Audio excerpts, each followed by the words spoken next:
What's up, Infected? Welcome to the Quarantine. Today we'll be taking a look at a game coming to Kickstarter by the name of the Brigade. Now, if you like what you see here in the Kickstarter, I'll have a link up here in the corner that'll take you directly to the Kickstarter page once it's available, and it'll provide way more information than I can possibly cover in this video. And before we continue, just know that everything you see in this video is of course a prototype copy of the game, so it is subject to change. Now, what is Brigade? Well, thematically, Brigade is a game where the players are ye olde, like fantasy, medieval firefighters, and you have a pyromancy guild in the middle of the city, and they don't know what the hell they're doing, apparently, and half the city is burning down. So the game gets progressively more catastrophic, I guess is the better word for it, while the players are desperately trying to go around and put out all the fires. However, whoever gets the most loyalty of, specific tiles winds up becoming the fire chief and winning the game. So you kind of have to work together to keep these fires out, but only one player actually wins. Now, mechanically, the game works similar to something like Pandemic, essentially. It's not a very good comparison, but it's the best one I can think of off the top of my head, where you have a progressively worse and worse situation, and you all kind of have to work together and keep the situation under control long enough to win. So you're going to be flipping over event cards, making the fire explode even more. You're going to take limited actions on your turn to perform a variety of actions, putting out fires, and trying to get the loyalty of the town. And at the end of the game, whoever has the most points wins. And I know that was a terrible way to explain it, so let's just go over to the overview. A game of the Brigade starts off in a city called Tinderbox. It has the Pyromancer's University located in the center. Now, nobody's actually stepped forward, but we're pretty sure somebody in the Pyromancer's University has accidentally started a fire that is now roaring through the city. Now, each player is going to take control of one of the 4 firehouses located in the 4 corners of the city to attempt to try to put out the fires. When we look at a city tile, you're going to have the flame track located up at the top here. You're going to have the type of city block it is that matches the color, so all yellows will always have this little sunburst. You're going to have the name, which is purely thematic, and then you're going to have the leadership or the renown value in order to get loyalty in this tile. Now, when we look at the Pyromancer's University, you pretty much have the same thing, except the fire track, them specializing in fire, it's a little harder to burn this place down. And how many loyalty points it's going to take is located right here, and then of course the name down at the bottom. Now, if at any time during the game this fire ever reaches the maximum and then has to move down to this black square, then that building has burned down and is no longer a valid place that the players can go because it's just rubble. But fear not, the players are going to be equipped with their chief firefighter, a player board, some loyalty tokens, and some renown tokens. However, let's not forget about the water that you're going to place on all of the buckets. Now take note that the players are going to start on the little glowing areas here, so you have 0 crew members allowed. You have 2 water capacity, which is here, your water wagon, and then your leadership, which is how many actions you're going to be able to take each turn. Now on a player's turn, the players can take as many actions as they have leadership.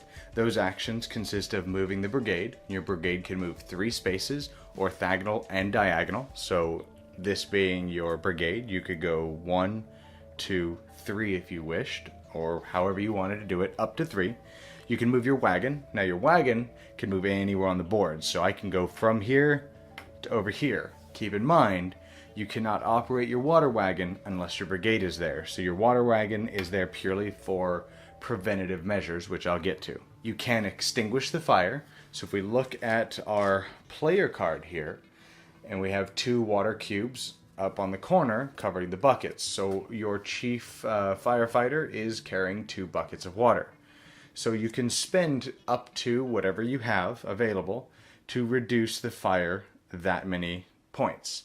However, if you do, each point that you reduce that by, you're going to get 2 renown tokens on that space.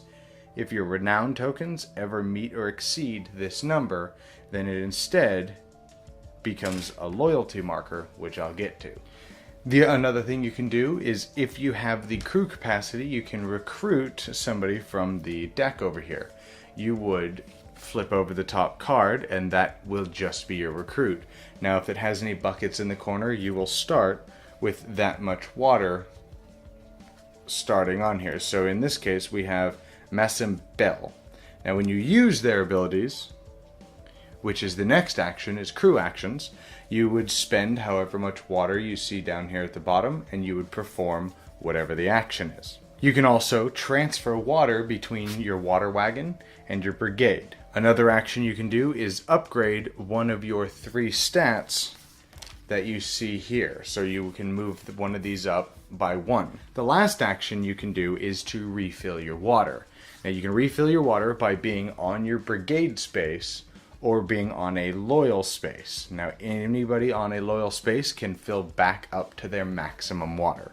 But before each player even gets to take their turn, you're going to flip over one of these event cards and do what it says, such as putting fire on every one of the tiles that show fire, or having events that happen and affect each player. So in this case, each player upgrades the water wagon, which some of these could be very beneficial, or the dreaded wind that can devastate the entire board. So let's go into a little more depth how wind works. Wind in this case is going to go from east to west. So you're going to start west and put additional fire to the left of it. So there's nothing to the left of this. However, you're now in this one, so the tile to the left of this will go up by 1. The tile to the left of this will go up by 1. And the tile left to this will go up by 1. And then you're going to continue doing that. So the tile to the left of this one will go up by 1 additional one. Tile to the left of this will go up additional 1. And you do that as you move across the board. The overall goal is to get enough loyalty tokens to either control 3 of the Pyromancy University tiles, control 5 tiles of the same color, or control 1 of each color and 1 of the Pyromancy University. Now, you can steal the loyalty from another player. This one here requires 5. So my opponents can take it if they're able to clear enough fire out to add whatever the loyalty or the value is on the card, plus 1, they will take it for you and swap yours out for theirs instead. However, if 8 of the city tiles fully burn down, or 3 of the Pyromancy University tiles burn down, then the game is immediately over, and you add up how many points that you have worth of loyalty on the board, and that's how you determine the winner. Alright, what do I think about the Brigade? Well, the theme of Brigade is really cool. The whole fantasy, like ye oldie firefighter is pretty cool, and that leaves you to be, you could either be boring and be humans, depending on your color, or you could be like a troll or a dwarf with a flaming beard. Like, who doesn't want a flaming awesome beard and be a dwarf? And the concept of the game where the whole city is burning down and you kind of have to work together, but only one person wins, so you're kind of running around frantically trying to put out these fires, but you also in the back of your mind are trying to think, okay, well, are they going to be able to use that? Or should I go ahead and put this out so I can get some renown tokens out, and then later maybe turn them into one of these loyalty tokens? And, you know, so you wind up having quite a bit of strategy to the game. However, to the game's detriment, the way the fire works can be incredibly fiddly. So the way it works is you're going to pull one of these event cards like this, and each one of the spots that have fire, you're going to move, either put a fire token or you're going to move it up. And this winds up, like, sometimes being, it's not hard to follow, but if you have anybody maybe trying to help out or anything like that, make sure only one person is moving these cubes, because you're going to wind up going, okay, so we got this one, move it up, and then this one, and so it could be, especially if everybody's talking and everybody's having a good time, it's really easy to mess this up. And again, make sure only one person's moving these. And the artwork in the game is really, really cool. Like, you got this, well, if I get my fingers out of the way, so you have this ogre, I think is what that was. And you have, water sprites that can help you. and a giant cat. And so like the artwork is really, really good on a lot of these cards, and the tiles are they look really, really neat as well. They all give that really good feel of like a fantasy setting, and that's pretty neat. But the game does have a lot of problems. The first and biggest one is, to be completely honest, the game is kind of boring. Everybody that's played the game, about halfway through the game, you knew who was going to win, or you just weren't having fun. Nobody that I played this with thoroughly enjoyed it. Everybody that I played it with kind of went, what are we going to play next? And tried to hurry the game up. And I think a lot of that has to do with just how fiddly it is, and the fact that you rely, in order for you to even have a chance at winning or anything like that, you have to rely on the fire spreading to where you need it to spread, and a lot of the time it's probably not going to. And it winds up being really slow going because, say you have every color but you need a green, but the only green tile has a single square on it, or a single fire level on it, so you're only going to get 1 renown, and maybe you need 4. But that tile never gets caught on fire. None of the green tiles get caught on fire, and it's unlucky, yes, but it happens a lot. And it just winds up being really, really slow at a lot of times. And then you factor in a couple things like these ally cards. A lot of them are really imbalanced. It really sucks when you get some of them and you're like, well, that was a wasted action. Fantastic. So like these, they really need to rebalance these. But overall, there is a good game here. I'm not completely bashing it. The game has potential to be really, really neat. But it has a lot of glaring flaws right now, and it's a Kickstarter review copy. That's totally possible. They could fix it later on. But it's going to need a lot of work.